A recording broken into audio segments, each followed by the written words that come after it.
to griffin, this mixture of a lion and an eagle, and that is the reason why it's called Gripsholm as well. So Gripsholm would be straightly translated to Griffin Island. And this man, Boson Grip, he was so wealthy that he owned almost entire Finland, although it was not organized as a nation yet. But he also had territories here in Sweden, so this was his little island.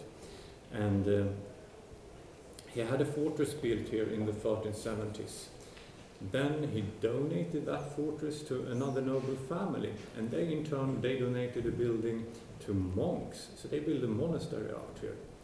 And then in the 1530s, that stopped abruptly, because then Gustav I, we can see him on a gilt wooden relic over there, he came out here and he claimed to be the right owner of this little island, thanks to a relationship to this man, Bo Jonsson Grip.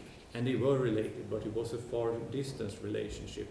So it was rather as the one reforming Sweden from Catholicism to Protestantism that Gustav had no hesitations asking the monks to leave. So they had to go immediately. And then it was plenty of building material for Gustav I and the main architecture, named Heinrich von Köln from northern Germany. So they reused a lot of the brick stones, and therefore it only took 7 years to build the entire castle. They started in 1537, and in 1544 they had a great grand opening and a ceremony up in the Wall of State that we will see a little bit later.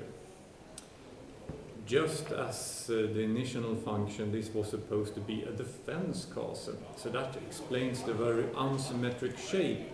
All of the towers were supposed to be equipped with cannons, so they could respond to an attack both from the lake, but also if they tried to conquer the islet from this side. But Gripsholm Castle was never under attack, so they never used it for defense. And also they thought that the outer walls were not thick enough, which might sound strange today, taking a look at those walls towards the lake. They are indeed much thicker than the ones over here towards the courtyard, but that was still not enough. The cannons had developed a lot during the 14 and 1500s. So and they thought it was lacking in construction. But they could use the palace or castle for other purposes, in case of smaller riots in Stockholm or in case of a plague spreading, for instance. And then they could move out here in just one day from Stockholm. They preferred to go here by boat, but they could also go here by horse, although the roads here were very bumpy and narrow, so not that comfortable. And it was also a little bit quicker. You saved a few hours by going by boat if you needed to rush out here. And they were thinking very practical, so I was thinking of asking you what you think this old building used to be. When the interest in Gripsholm declined, this building declined and was demolished, but it was something necessary. So they needed to build a new one when they started to use the castle once again. It's not toilets, huh? Oh, but good idea. Washing house?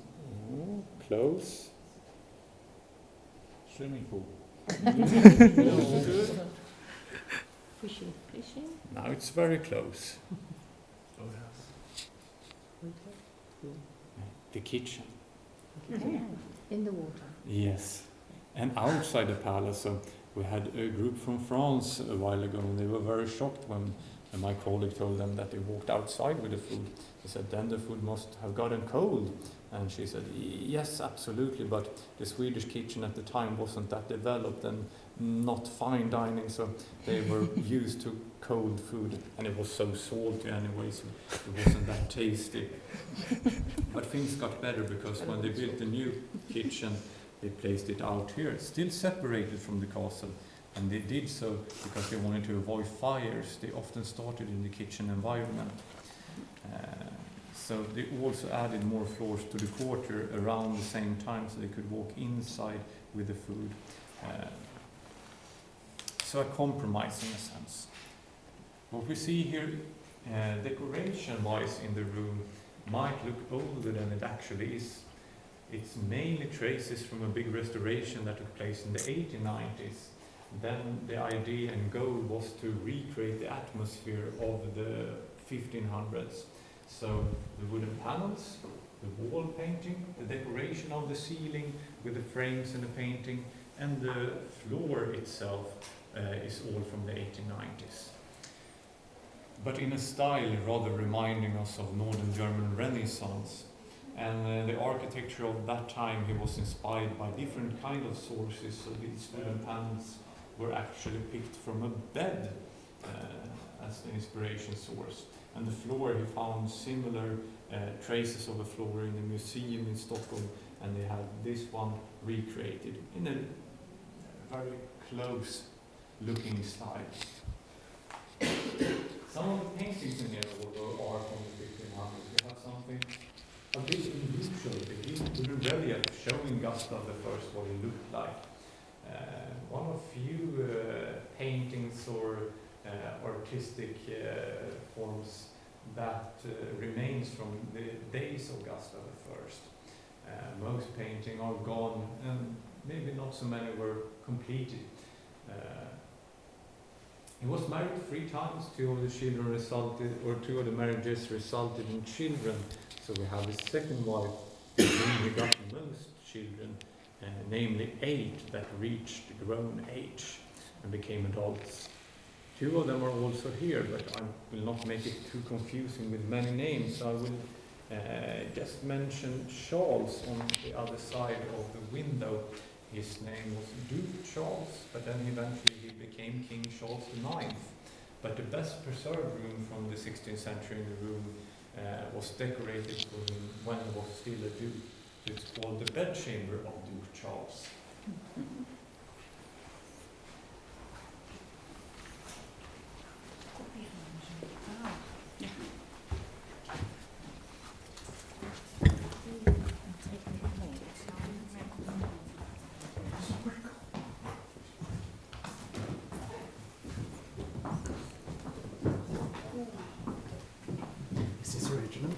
Yes.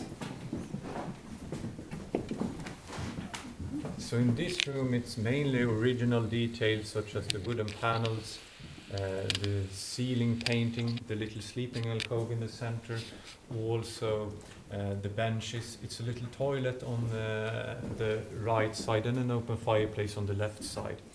Although the floor has been replaced, it's not the original wooden floor. But apart from that, everything from the 1570s. Who lived here? Who lived here? It was that man Duke Charles with a strange haircut, almost organized like a crucifix. He was strictly religious, so that was definitely a reference to the cross. But it's so sensitive, so that's why we have it behind protection glass, and it's not allowed to walk inside, also since it's so narrow. And now I was thinking of introducing one of few Swedish regions with a bit of an international reputation, Queen Christina. We got 2 portraits in the very next room depicting the Queen.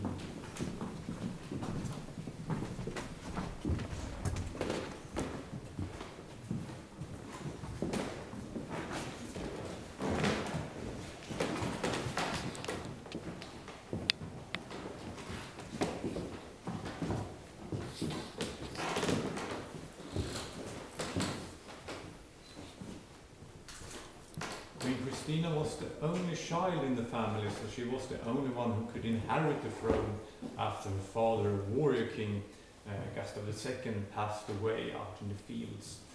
But she was just a child at that time, so the country was ruled by a royal council in the meantime.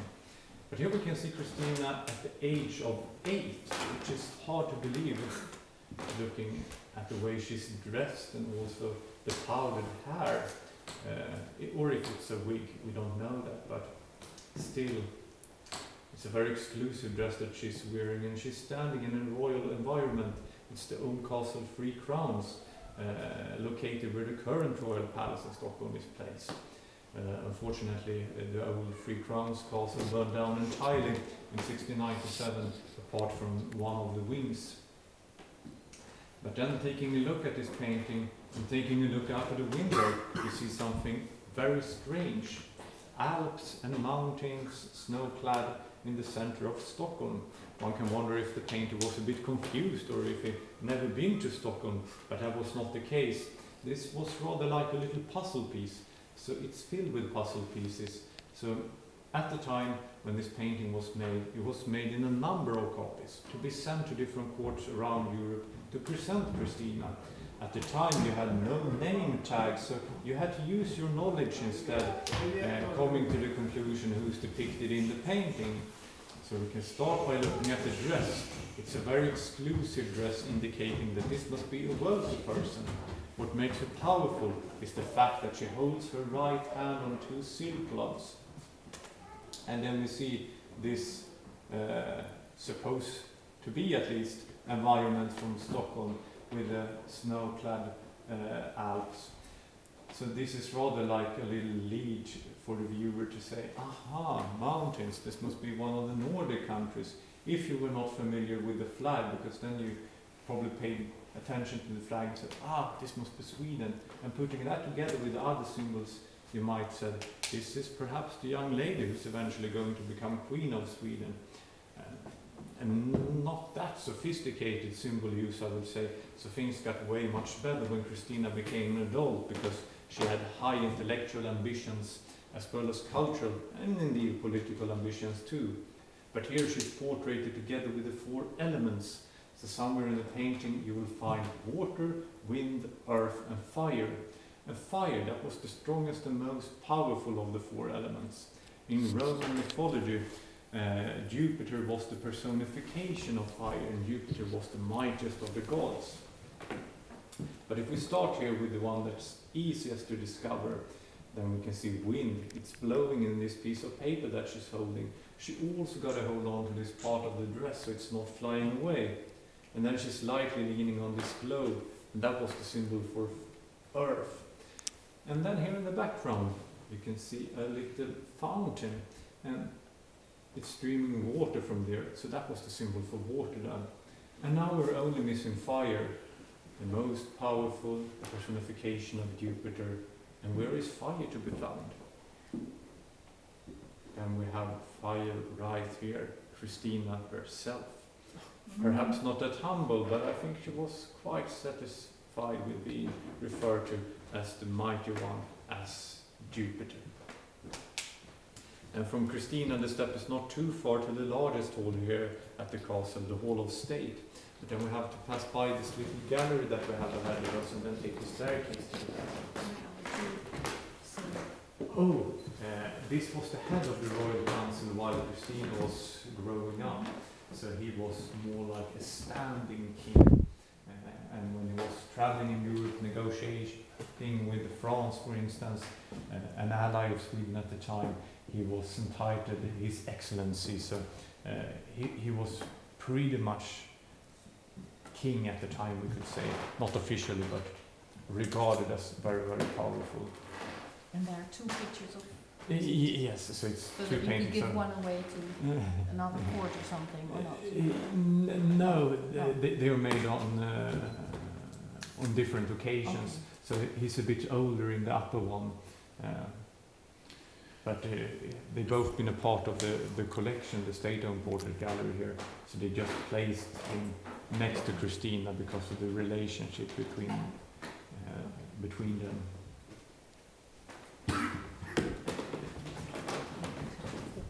Yes, du kan starta där.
now we're in the Hall of State, from the beginning used for ceremonies, dinner parties, and banquets and mask halls, but also for parliament meetings.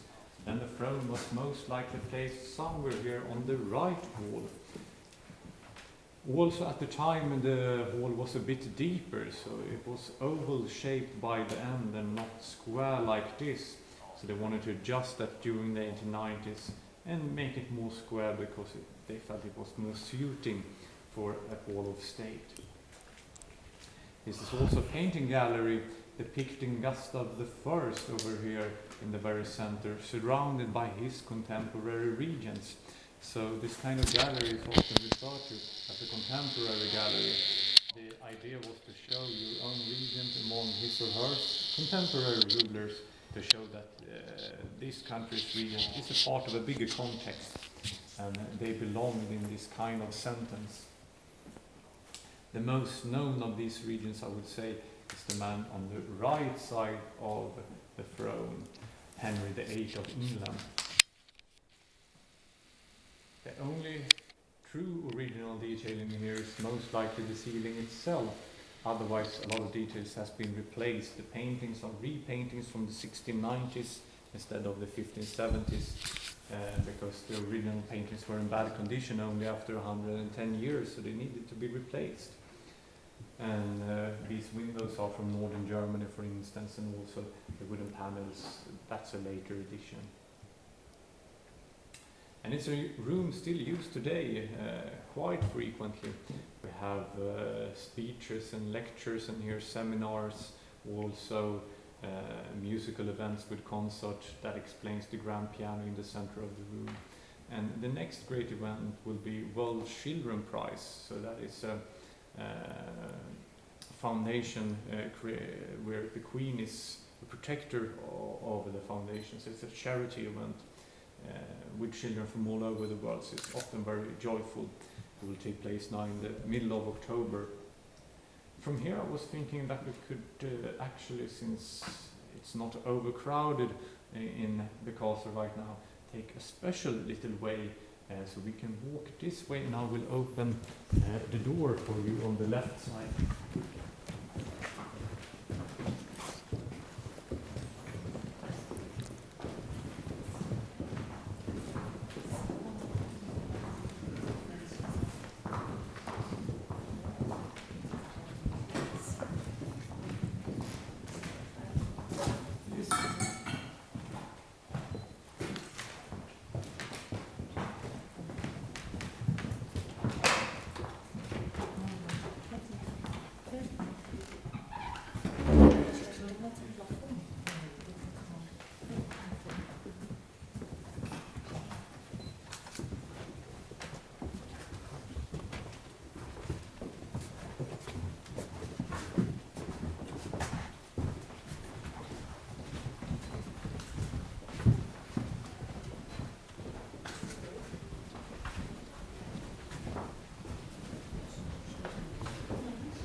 So now we've been walking straight from one contemporary gallery to another, and also at the time we've been taking a big step ahead of time.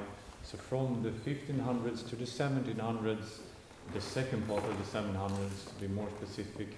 And at this time, the King of Sweden was Gustav III. You can see him over here in a painting by Alexander Roslin, one of the more famous painters from Sweden during the second half of the 18th century. Gustav III, just as Queen Christina, is also a bit internationally known, I would say, mainly because he was assassinated and murdered at a mask ball in Stockholm in 1792. He was shot in the back and died 13 days later from the wounds. There was a conspiracy among the nobility in the country. They weren't satisfied with the political developments during the regency of Gustav. He made it possible for commoners, for instance, to get high-ranked positions in society that had previously been exclusive for the nobility, and there were also other reasons why they were very upset. And this assassination inspired Verdi to conduct an opera, Ballero in Maschera, based on what happened on this night in March in 1792. But the Italian authorities asked Verdi to change things in the plot and also some of the names, so it was not going to be inspiring for others to do similar things. Although there's a lot of similarities when it comes to the assassination of Lincoln and Gustav III, but also it could be referred to back in history, such as the assassination of Julius Caesar, not too far away. Gustav III was this mixture of a half despotic but also very enlightened monarch, which could also said to be the case for some of the other rulers in here. For instance, his cousin, Catherine the Great, or Catherine II of Russia, the famous empresses. Alexander Roslin was also the painter behind this original painting, which can be found in St. Petersburg nowadays. So this is one of the contemporary copies. But Catherine wasn't entirely pleased with the outcome of this painting, and we know that thanks to a letter from herself to one of her top generals, who also happened to be one of her lovers. So it's a very personal tone in that letter. And then she describes herself being depicted as a Swedish kitchen maid, flat, boring and dull. She was displeased with the outcome of her face. She thought that everything else was absolutely fine, such as the clothes, the draperies, the columns in the background, and here you can find the royal symbols as well. So that was not a problem. But since this was a painting supposed to be made in many copies to be sent to different courts in Europe, some of the copies were made by her own Russian court painters. And then Catherine must have told them to change the face a little bit, because taking a look at both of them at the same time, which was possible during a special exhibition in Stockholm 10 years ago, where they had the original painting next to one of the Russian versions, then we saw quite a big difference between the faces in the painting. Everything else was very close to one another. But it's not only empresses and kings in here.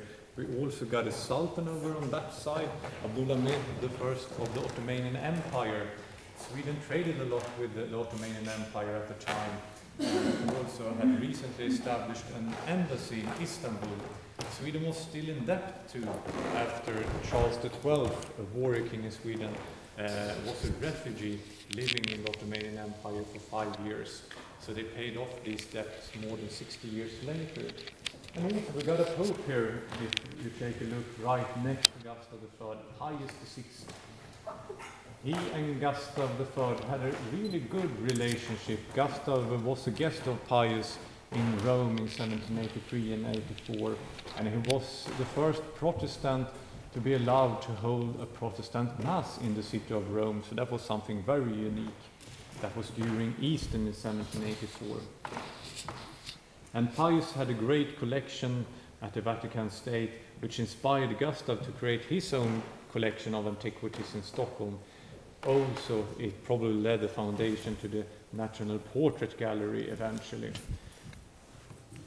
And from here, I was thinking we could continue to the third floor, taking a look at the theater and also some of the other rooms on the third floor.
beginning it was used for the sons of Gustav I, and they used it more permanently, but then it became more of a palace they used for 1-2 months a year. For a while it wasn't used at all, so then it was a very low interest in Gruppsal. It was considered to be too old and not comfortable enough and so on. But strangely enough, they used it during winter time in the 1770s and the 1780s. So a lot of the court members complained in letters and diaries that they longed to get back to Stockholm and their mansions in the countryside and so on. And the reason why they were here during winter time was because the political situation in Stockholm